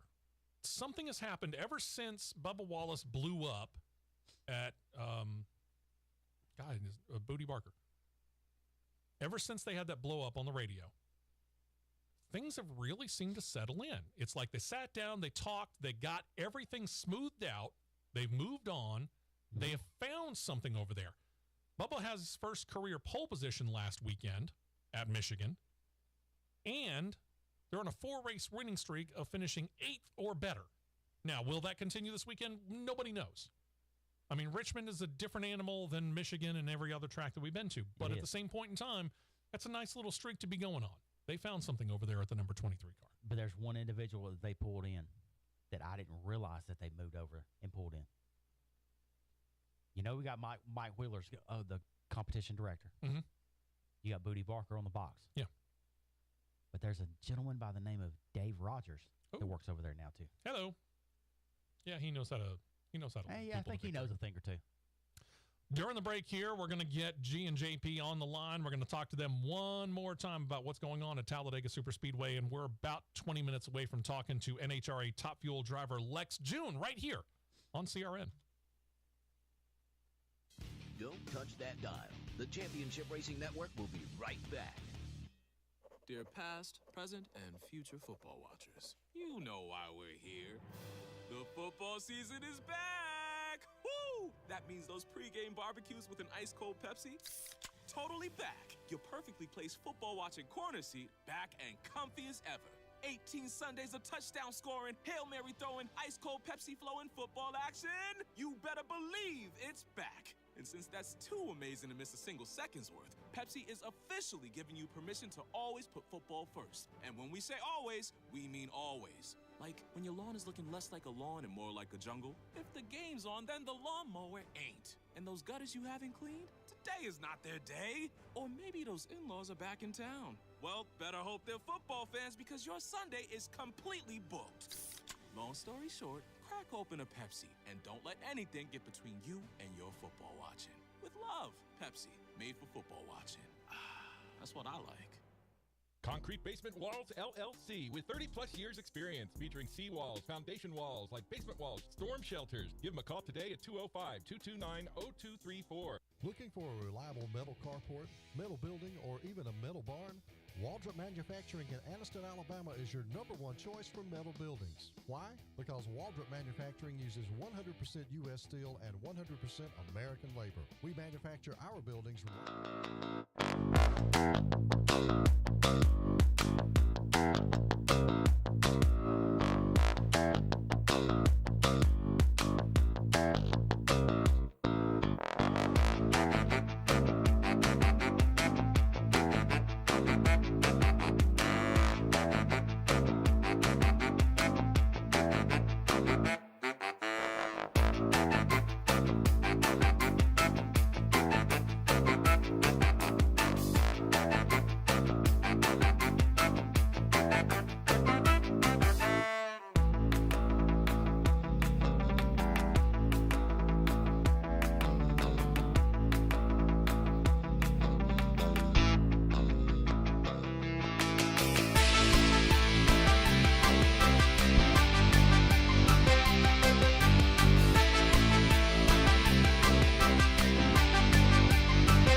Championship Racing Network. Yeah, we are back, and Matt, myself, Steve West, we are joined by G and JP out at Talladega Superspeedway. Got a situation where you can take your car out onto the track, and there is a way for you to be able to not only drive some laps and get into big bills, but you can also get tickets for the fall race. Tell us about that a little bit, would you?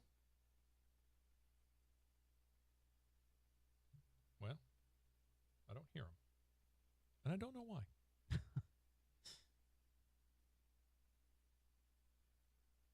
We may have to try that again. All right. Tell you what. Give us a call back. Let's try it again one more time. There's that. There's that. Let's see if we can do it. Hey, There he is. how about that? There we go. You know, this is one of those things. I only work here once a week, so it's not like I'm the expert when it comes to the phone system. Well, listen, I've left JP playing in traffic, so I've moved over and I'm standing by with the president of the Talladega Super Speedway, Brian Crichton. And indeed, we got track laps for charity going on today. Brian, I apologize for JP being over there holding up traffic. I know. Whenever JP's here, there's always issues, but we give him a pass every once in a while. Let's talk about the event, of course, going on today. It goes on until 1 o'clock, and as always, you guys are such wonderful neighbors with the community and do so much to help a lot of different folks, and today's no exception as you're raising money for a League of Our Own in Oxford. Yeah, we, the cars are all the way lined up out to Speedway Boulevard, so just the support of the local community coming out to take laps around the racetrack here, but also to benefit a League of Our Own. It just shows that how these communities always just come together to help out. So we want to use our world-class facility, to provide people a once-in-a-lifetime opportunity to drive the 33 degrees of high banks, but raise money for a great, great organization like a League of Our Own. It's such a unique experience to take your car around. If you've never done it, it changes your whole perspective of the place. Even if you've been coming here for years to races, to get out there on the track is just a whole different thing. It is. You can see it from the grandstands. You can see it on TV. But until you actually see it through your windshield, until you're actually going on those 33 degrees of banking, there's nothing like it. So I encourage people to come on out, try it. It's an experience that you'll never, ever have. You've also got the Talladega Garage Experience open house going on today, Brian, so that people can go in and see what that's all about with the race weekend, just as we were talking about 50 days away from the Sunday event. We do, yeah. So after you've taken your laps here, we've got you opportunities to park inside of our NASCAR Cup Series garage. You can go into the Talladega Garage Experience. You can see all that it has to offer. We have one of our pace cars inside of Victory Lane with the Vulcan trophy, so you can get your picture made with that. We've got value price concessions just like we have during our event weekend. So $2 hot dogs, $2 Coke products, $2 waters. The game zone's open. The kids zone is open. And, of course, Big Bills. So you can get inside of Big Bills and see how close you can get to the race cars when you're out here in October. And I also want to just point out you've got an incredible deal if someone wants to take advantage of it today. If they can pay the $50, of course, for track laps or charity, all of that goes to charity. But if you want to pay $100, you get the track laps and you get two tickets for the Yellowwood 500. That's right. We're doing a special deal today. As you mentioned, $100 gets you laps around the racetrack and 2 tickets for Sunday, October 2nd for the Yellowwood 500. So it's a great deal. And, again, the money's going back to a League of Our Own. Just a great, great organization that's based in Oxford but helps out in communities all over, our general area. So come on out and help support a great cause and see Talladega like you don't have the chance to see it. Well, there you go, guys. It is going on until 1 o'clock. Plenty of time for you to get online, book your spot, come on down, pull up at the front gate. You can pay when you get here. So all kinds of ways to come out and enjoy track laps for charity here at the Talladega Super Speedway. It's going to be a cool thing. If you're going to be out there about an hour from now, you'll see Matt and I showing up. Okay, Grady? Hey, that sounds good. Yeah, they'll probably even let you guys on the track, I think. Although Brian's kind of looking skeptical. I know. We got a reputation around there. I get it. Driving on that racetrack. We got a reputation. I know. But I've been on the track and I've done 150 miles an hour, and I'm still alive. So that says something. Hey, we're still here. And that's why we want to keep you off today. You figure I've only got an X number of chances to be able to survive that? Is that what it is, Brian? That's right. Absolutely. That might have been in a NASCAR racing experience car. Yes, it was. It was. Thanks for the faith. We'll see you guys here real soon. Well, come on out, guys. We're looking forward to seeing you here. Sounds good. We'll talk to you real soon. Thank you so much, guys. Coming up in about 10 minutes, Lex June from the NHRA Top Fuel Driver. We're gonna try and get him on the air. I'm the one that's operating it. What do you want? We'll get him. We'll get him on the air somehow. Back to some other news here. Let's see what can't get everything else in. Petty GMS Racing working towards improving themselves. They've already told Ty Dillon he's not going to be back in 2023. It left a whole lot of people to wonder who might be taking the seat of the number 42. Wednesday, we found out officially. It was something that we kind of figured. We talked about this, and you said you had kind of worked with some other people and figured out who it was that was in that silhouette picture. You said probably Noah Gregson. It's Noah Gregson. Multi-year deal, officially introduced at the press conference. It'll put him in the Cup car. After 4 quite successful seasons in Xfinity competition, he's won 8 races for Junior Motorsports on the number 9 Chevrolet Camaro, finished 3rd in the final point standings last year. He takes one of the top prospects off the board pretty early in silly season. He'll be teaming with Eric Jones. Jones himself has a multi-year extension of his existing deal. So there's your 2-car team, Noah Gregson, Eric Jones. Petty GMS for 2023 is officially now the team that will be sneaky, in my opinion. Be interesting to find out. Let's talk about that Project 91 car. We mentioned some weeks ago they began that in-house Project 91 car. This is a 3rd Cup car that Trackhouse intends to be a part-time ride for drivers from other major series to come check out how their experiences compare and contrast with NASCAR. First driver that's going to get a run, recently retired F1 driver Kimi Raikkonen, who just got into the car and tested it at Virginia International Raceway. This does not count against official tests because it's not a track that NASCAR runs on. Well, that being number 1. 2, it was not in an official team car. It was in the Action Express prototype car. There you go. So it gave him a run. But the test run, which happened on Thursday, only the second time he's ever even been in the car. He showed up at the shop Tuesday and had the seat fitted.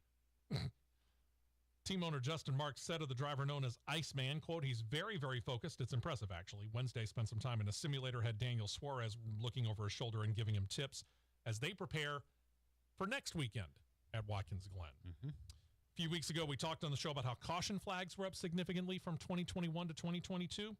Latest numbers comparing the final season of the old generation car versus this first year of the newest generation shows that DNFs, did not finishes, are also up big time over last year. Through last weekend, in other words, through 23 total races year to year, Cup Series drivers had racked up 151 DNFs. That's this year. That's up 55% over the number of DNFs through 2021's 23 races. Mm-hmm. It's the highest number since 2017, but in 2017, they were only 3 higher. So they had 154 DNFs through 23 races to this year's 121. Mm-hmm. Yeah. Okay, then. Let's see how the rest of the year goes. And by the way, tickets are now on sale for the 2023 Busch Light Clash, to be held again at the Los Angeles Coliseum. It's set to run February the 5th. Tickets begin at $65. Kids 12 and under, this is cool. Kids 12 and under get in for only $10. Tickets are good for all day. That includes the musical acts, which have not been determined yet. For more information or to keep up with the latest about the preseason money grab, you can check out NASCARclash.com. So we just mentioned that Noah Gregson's moving up from Junior Motorsports to Petty GMS Racing for 2023. That leaves the seat open in the 9 car for Junior Motorsports. We don't know who's going to take that. We do know that the 1 car is solid. Sam Mayer will remain there, the team announced on Tuesday. Mayer's all of 19 years old, but he's going to run for his 3rd season with Junior Motorsports. Part-time deal 2021, full-time for this year.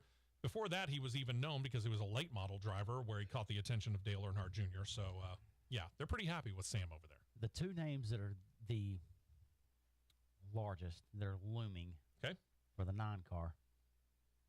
Carson Hocevar. I could see that. I could see it, but I think it's a little bit too quick, in my opinion. Okay. The other one, why, is beyond me. So this one's out of left field, you're saying? This one's past the left field foul pole. Oh, okay. Drew Dollar. Huh.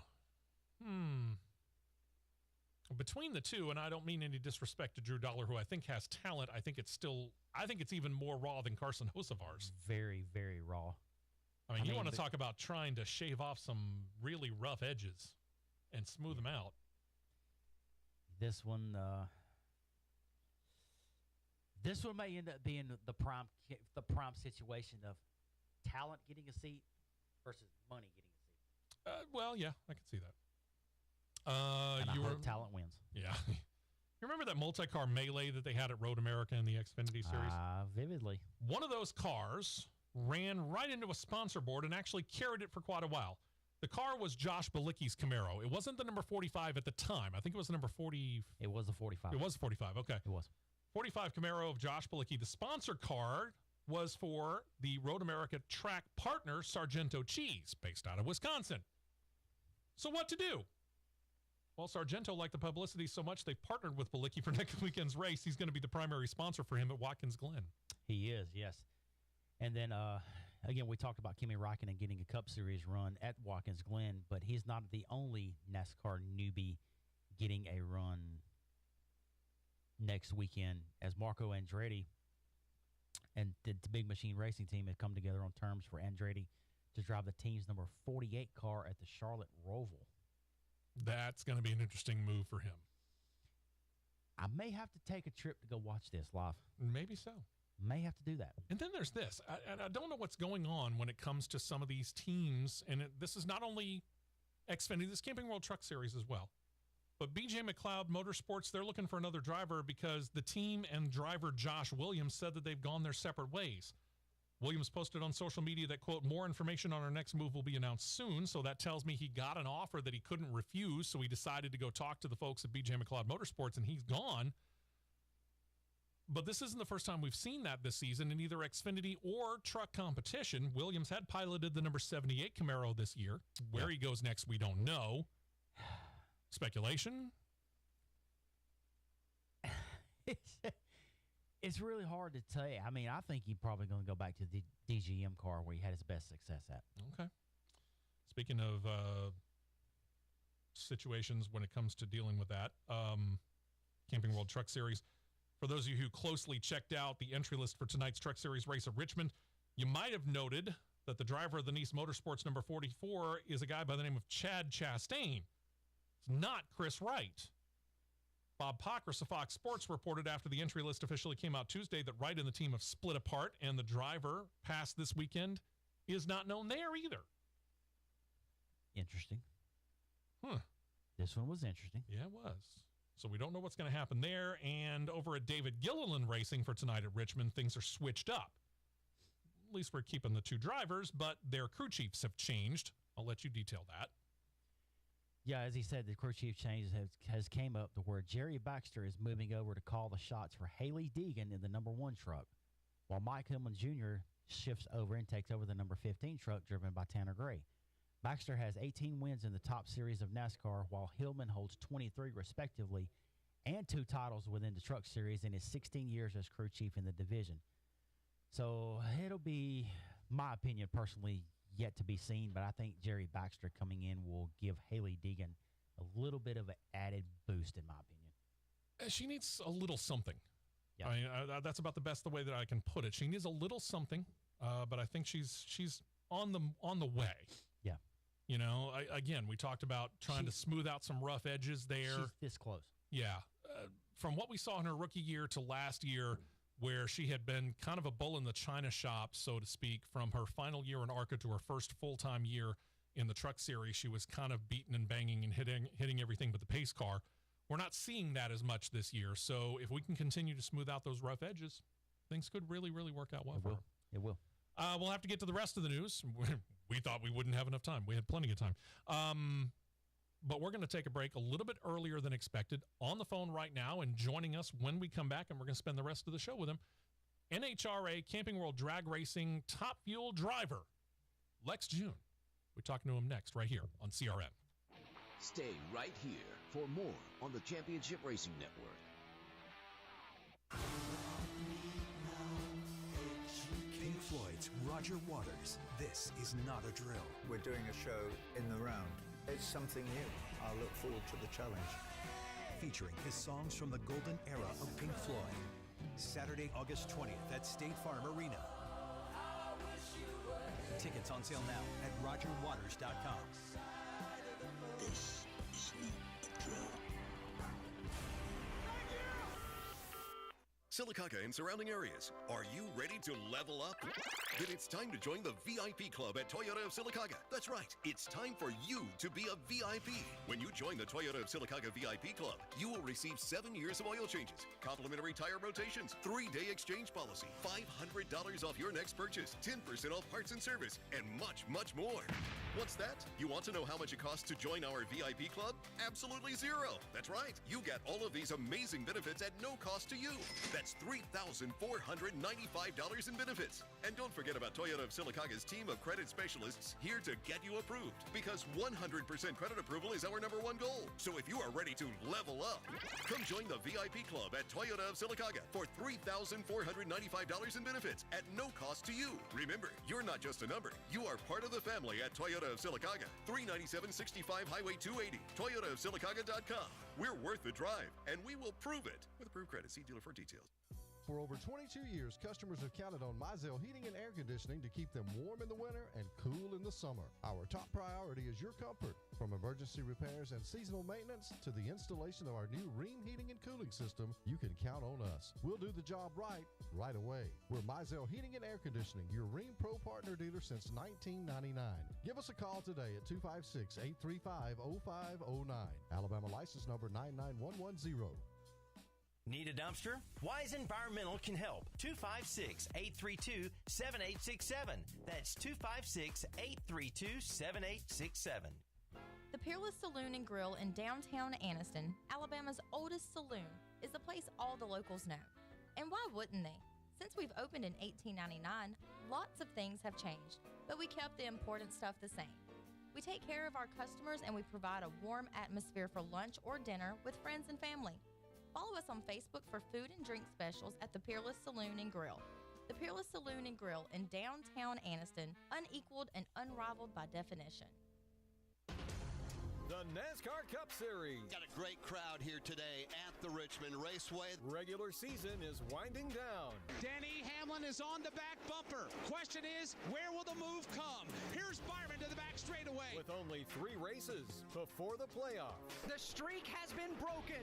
Denny Hamlin sees the checkered flag. It's the Federated Auto Parts 400. NASCAR on the all-new 95.1 The Mountain is brought to you locally by Kia of Anniston, Oxford Lumber Company, and Afina's Tuscan Grill. 4 tires and 2 cans of fuel, and we're back to more racing action on the Championship Racing Network. Welcome back in. I'm Steve West along with Matt Nicholson. Producer John Myers not able to be with us this weekend, but that's the way it goes sometimes. We wish him the best. Hopefully he'll be back next weekend or within the next couple of weeks. But joining us right now by phone, assuming that I've got everything right and I held my finger up in the air properly, is NHRA Top Fuel driver Lex June. Welcome into the Championship Racing Network. I can hear him. I can't. Try that. Lex, can you hear us? I don't want to do anything that's going to cause any massive feedback. That's my problem. Yeah, right. Because I can hear in the background where the phone is there.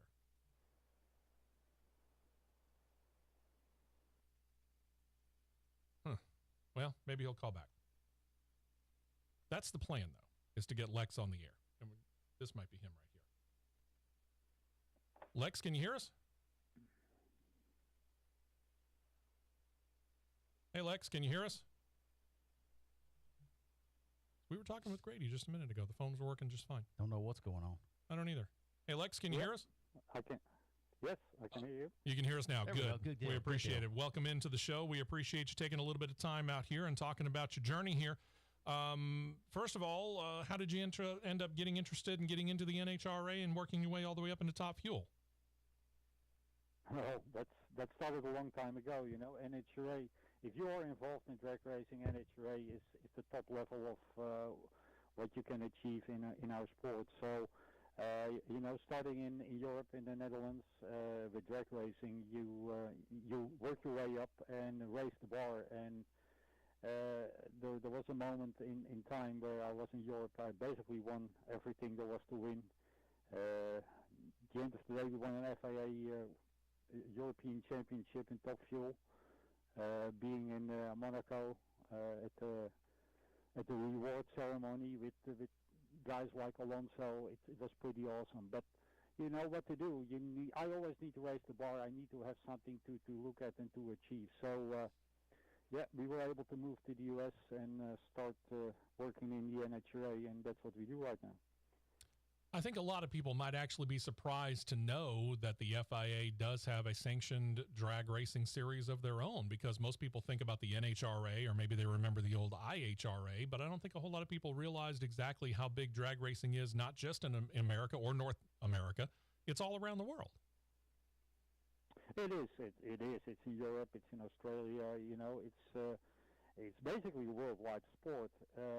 Only, you know, here in the USA, we talk about the World Championship. So, and that's because NHRA says, well, every driver from around the world is able to compete with us. So, but yeah, you know, it's. FIA picked up the NHRA, and in Europe we are racing according to the NHRA rules. So for that, there's not a lot of difference. Hey, Lex, this is Matt here. The question that I have, and me being an oval track driver here in the southeastern United States, a question that I've always wanted to ask a top-level NHRA driver, when you fire off of the line on a run down the track, how much of an impact does that take onto your body, and what kind of a force does it put on you? Well, it does a lot, and when you leave the starting line, you talk about around 5 Gs, so 5 times your own weight, and then in the run, when the clutch comes in, it's even more. It's going to 6.5, and then towards the end of the run, it goes away a bit. It goes back to 4. The thing then is when you reach the finish line, you have to use the parachutes to stop the car, which is a negative 6 G. So, yeah, you know, it's a lot to go through, and it's always amazing that after the run, when you come out of the car, it almost seems like you, instead of driving, you were running it because you're out of breath. So, it's a lot to deal with, and I believe the only way we can do this is because of the adrenaline rush. Because as you can understand, 5, 6 Gs, it's like somebody is dropping a piano on top of you. It's a lot to deal with, but the adrenaline will get you through it. Wow. So you're feeling G-forces basically through the entire run, whether it's pushing you back into the seat or pressing you up against your belts. That's correct, and for that, it's a real roller coaster, and you know, in normal circumstances, it's not something to look forward to. Sometimes people say, well, have fun, and basically it's not fun. It's like, you know, it's something you do because you want to achieve something. I always say, when I jump in the car, I want to be better than the run before. And, you know, for me, it's not only being a driver, but also being the tuner together with my wife, Gerda. So we put the tune-up in the car, and that's one of the things I really like about drag racing. The scoreboard will tell you if you did, as a tuner, did a good job, and then as a driver, if you can beat the other guy or girl in the other lane, then it's a double win. But so there is a lot to it. Some people think about it's just a straight line sport. There's not a lot, but the scoreboard will always tell you if you achieve what you want to achieve, and I'm a big achiever. I always want to go faster and quicker. I love it. It's something that we've fought, and you know, Matt's been a driver aspect of it. I've done it from the media side for many, many years now, and it's something we've always fought against. There's this thought of all the people who play all the stick and ball sports, well, they're the real athletes, and you know, you're just driving a car for a living. And I keep thinking to myself, you're taking 6 Gs, 5, 4 Gs throughout the course of a run from line to line, and then you are pressed up against trying to stop the car, another 6 Gs up against the belts. It takes an athlete to actually be able to withstand the kind of G-forces that you're putting yourself through for several runs over the course of a weekend. You're absolutely right. That's for sure the case. And with our team, we are currently an independent team. You know, we have to do a lot of the work ourselves. So it's not only driving the car, but it's also working on the car and making sure everything is ready, taking care of sponsors, do a lot of stuff. So absolutely, it's we are athletes, and you know what? Just take starting line procedures to get the car from the starting line within, 20 thousandths of a second, because the difference a lot of times it's the difference is on the finish line, but it all has to do with if you are quicker from the starting line than your opponent, then you got a fair chance. But if you are just a couple of thousandths too late, then you will lose the run. So there's a lot to it. And then when you're in the run, you really need to keep your car in the middle, in the groove, as we call it. If you let it go out of the groove, you will lose traction, and the run is over. So there is a lot. You need to be focused to the optimum, and for that there is, it's not just a straight line sport, but you know what? It's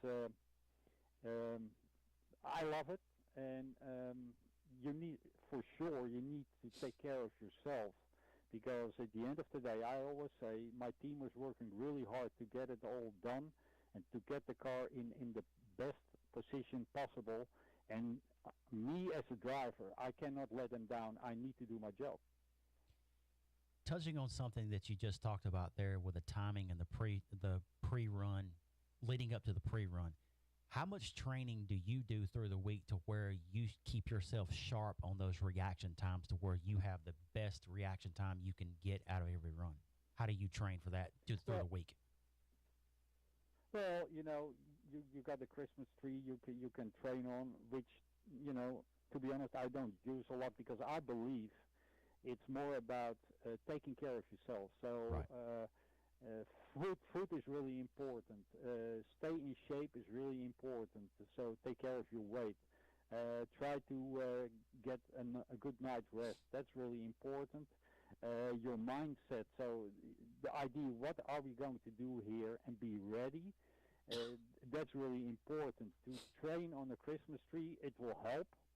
But the bottom line is circumstances inside the car, when the engine is running, when everything has to come together, you cannot really train on that part.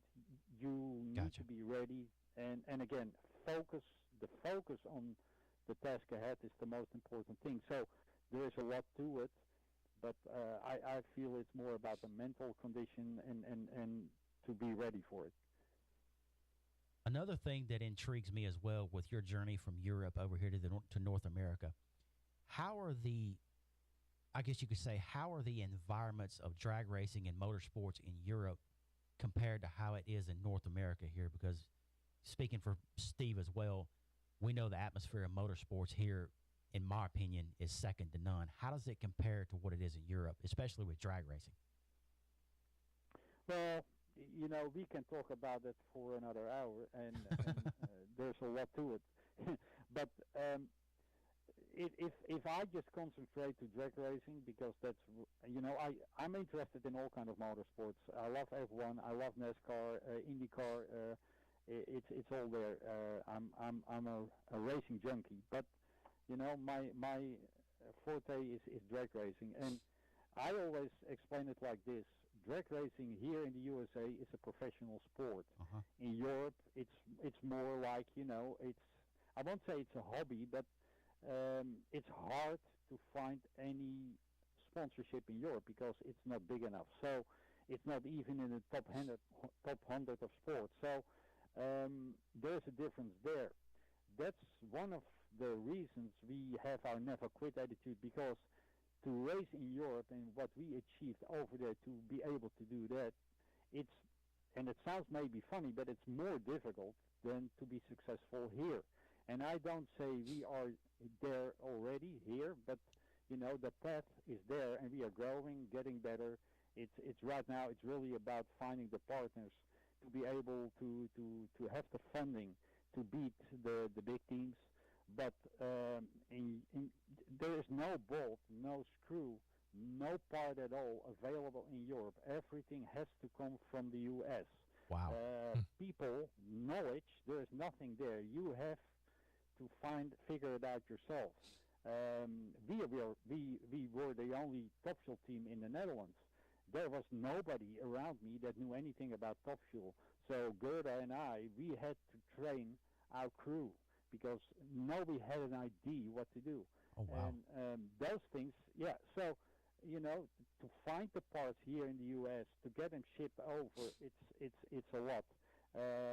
You need to know everything about your program, from the rear spoiler to the front spoiler, to be able to do it, and then be successful in what we did, setting records, winning championships, winning races, under all kind of conditions that you say, well, I talked to Americans that came over to Europe and said, Lex, I don't know how you do this.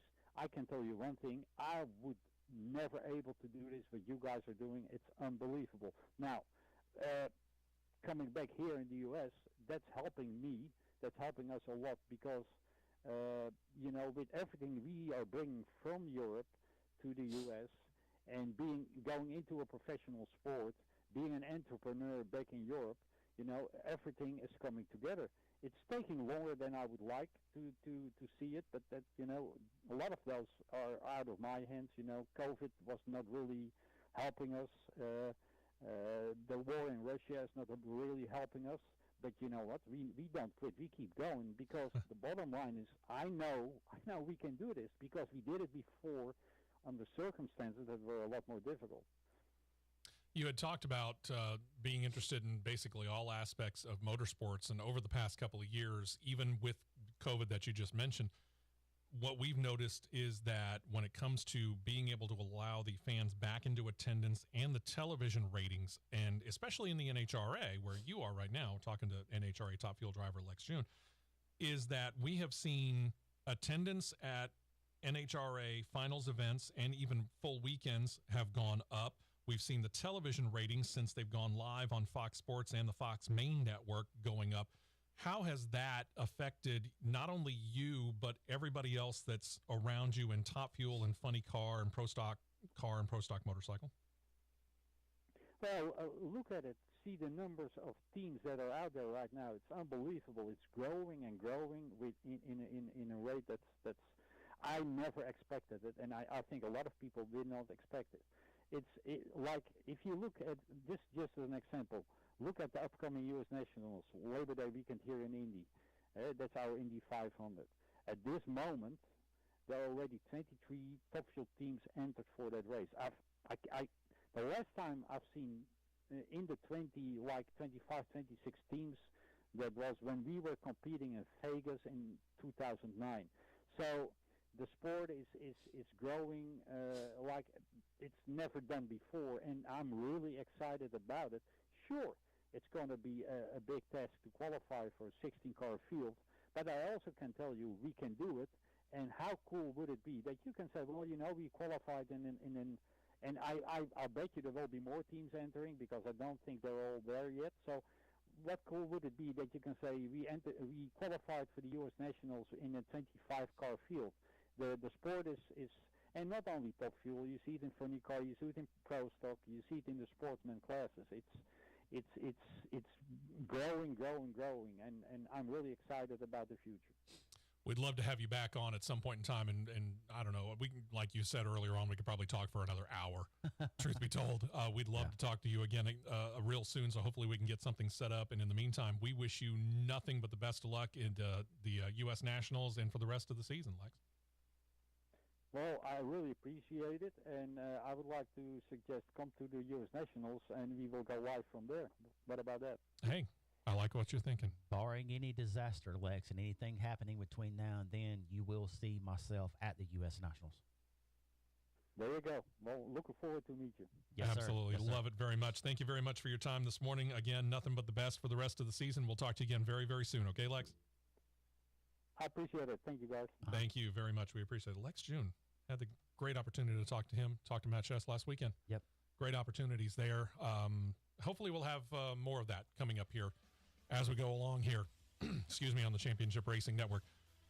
Don't forget, Talladega, you can get your car out onto the track, drive it for a couple of laps. Heck, if you pay $100 donation, you get to drive on the track, you get Big Bill's Garage Experience, and you get 2 tickets to the fall race on October the 2nd. Don't think you can beat that. You cannot beat that with a stick, and and on top of that, you get to take your car out onto 33-degree banking. I will tell you this. I've always looked, I've worked out there since the fall of 2007. 2017 here. And I had ridden on the track once. And I got to admit, it was a little bit weird because I'm not the one that's driving. Yeah. You get behind the wheel of a car and you're looking as you come off pit road at 33-degree banking and about, 4 to 5 stories? Roughly, yeah. That's kind of intimidating, but I'm here to tell you, once you get into that corner, you're going to get a big old grin on your face. You're going to have a great time. Go do it. It's going on until 1 o'clock this afternoon. We're going to be out there about 30, 45 minutes. Once we get packed up, settled here, we're going to head right on over there. I will be there a little after 11. Okay. Come on over. Join us. We hope to see you there. In the meantime, join us next week as we do this all again. Yep. Because I think next weekend we'll have a little bit more to talk about than we did this week. This was a weird week. A little. I got to admit. I mean, we had a great time being able to talk to G and JP out there and even our boss, Brian Crichton, at Talladega. There wasn't a whole lot of news this week. I'm expecting more news next week. This is one of the more slower in-season news weeks that I can recall. Oh, yeah. But you know what? It'll change. It's the way the racing world is. That's right. All right. Y'all have a great week. We'll talk to you again next weekend right here on the Championship Racing Network. Enjoy the racing. Enjoy Talladega. Because you know you want to go out there, so just go ahead and do it. Do it. You got until 1 o'clock. Make it happen. We'll talk to you again next weekend right here. This has been a presentation of the Championship Racing Network.